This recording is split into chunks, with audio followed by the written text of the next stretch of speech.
Juffrou Brewer, ek het nie baie vrae nie, so u hoef nie op die senuwees te wees nie. Jy getuig dat seks vir jou vuil voel. Maar tog was jy self op 'n stadium skuldig aan besonde seksuele gedrag.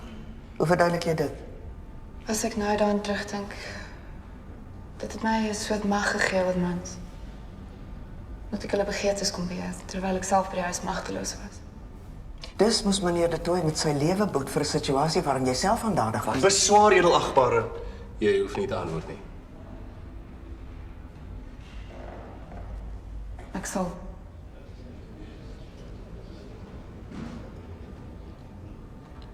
Ek is 30 jaar oud, ongetroud.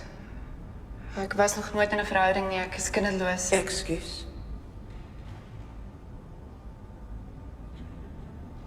Om 'n kind in die wêreld te bring maak nie van jou 'n ma nie. Ek is bang vir mans. Ek weet dit was nie so nie. Ek kan nie eers my eie bed klim sonder dat hy daar is nie. Hy het my lewe gesteel. My liggaam, my geloof, my ma en my suster. Ek is aan 'n mens as die een wat ek moes gewees het. En hoe los moord dit op? Dit los dit nie op nie. Dit beskerm net almal anders wat volgende sou wees. Fastest way to tug at my heartstrings is to tell me that what I'm about to watch is based on a true story. Oh my God. I can't. Anna is an emotional roller coaster where instead of there being ups and downs, it's just downs, and every turn is a deeper drop than the one before. This had me feeling disgusted, angry, and immense chest pains. And as a woman who was sexually assaulted multiple times as a child, she returns years later to kill her attacker and face the consequences. The subplot was equally disturbing. The violence women and children experience daily in Nelson Mandela's Rainbow Nation is terrifying. We are being terrorized in our own country by men we share our homes, schools, churches, and places of work with. There is no rest, and we have no peace. We know what gender-based violence is, but for the people in the back, I'm going to say it louder. GBV can be physical, sexual, emotional, financial, or structural.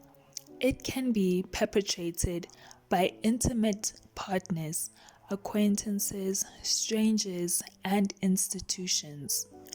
Most acts of interpersonal gender-based violence are committed by men against women, and the man perpetuating the violence is often known to the woman, such as a partner or family member. It leads to psychological trauma and can have psychological, behavioral, and physical consequences for survivors. In many parts of the country, the poor have limited access to formal psychological or even medical support, which means that many survivors are unable to access the help they need. Over a third of women who have been raped develop post-traumatic stress disorder. If untreated, it can lead to long-term depression and substance abuse. Ons sal die gereg in ons eie hande neem. Ons is moeg van die kinder- en vrouemolestering, moord en verkrachting. Just tot vandag. Die gemeenskap is in rouw en skok gedompel. En volgens 'n familiewoordvoerder is die ouers te geskok om te reageer. For this video, I want to give a character analysis, but not that exactly. I just want to go over the notes I made of the core characters as I watch the film and sprinkle in anything I find interesting. First up is Sterling, the heroine, our Avenger, Isolde Anna. She was 12 years old when the abuse first started, and as most cases of abuse go, she was threatened and manipulated into keeping quiet about it. Her abuser convinced her that it was her fault, that if she dared to tell anyone what was happening, she and her mother would be destitute. This happened for years, to the point where she decided there's only one way to escape. Her escape plan flopped, and as a result, she was called into a religious counseling session, nomfundisi. That was the first time Anna spoke about her abuse.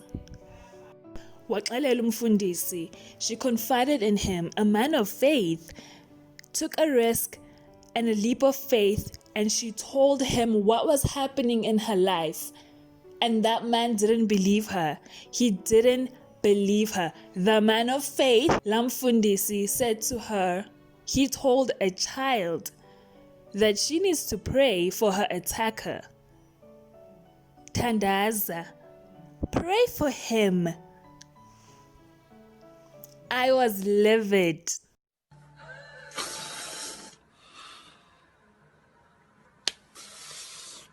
Who does that to a child? How do you expect a child to lie about something like this? And even if the child was lying, do your due diligence and notify the right people. Lamfundisi never called the police. He never called social workers. And after Anna confided in him and he didn't believe her, he kicked her out of his office. He didn't believe her. As an adult, umzali, it's your job to protect children, whether they're yours or not. He was in a position to protect her, and he didn't. If you guessed the abuse stopped after she was told to pray it away, you're wrong. It didn't. And she developed unhealthy coping mechanisms. Hypersexuality can be and is often a result of sexual abuse. Her abuser impregnated her after that and set his eyes on her younger sister. She ran away and gave her child up for adoption. Years later, after her sister came to her looking for refuge, Anna, our fighter, decides to take matters into her own hands, and that's when we meet her. It's hard for me to look at a grown woman, conscious of her choices and her surroundings, who still continues to make terrible decisions with compassion. It's even harder when it's a parent who puts their own needs, her own needs, in front of her child's.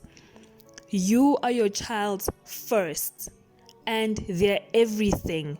Their first home, their first love, their first superhero, their first teacher, their first provider, their first yonkinto. When you fail at that, you're enemy number one. And no matter how pathetic you are, I can't give you any compassion. This is about Joanna, Anna's mother. An insecure, low-value, low self-esteem, pygmisha woman.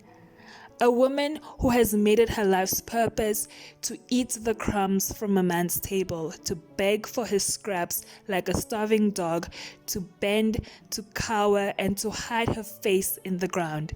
This woman who birthed Anna, who raised her, called Anna names and belittled her. When she noticed that her boyfriend at the time was openly and publicly cheating on her, instead of taking her child, walking away and writing that man out of her life, she accepted his groveling for forgiveness turned marriage proposal. Joanna saw what was happening in her house. She saw what was happening to both her children and she ignored it. She didn't protect Anna and she didn't protect her second-born. Your children, if you didn't know, your children come before your marriage. Your children come before your marriage. One more time, your children come before your marriage. The contempt in Joanna's voice when she was talking about Anna on the stand was palpable. Imagine who disowns their own daughter for telling the truth. She didn't protect either of her daughters. She really, honestly chose a man over her children. A creature she met with a full set of teeth. How can you put him in front of abantwana bakho? I'm upset. 50,000 on my head is disrespect.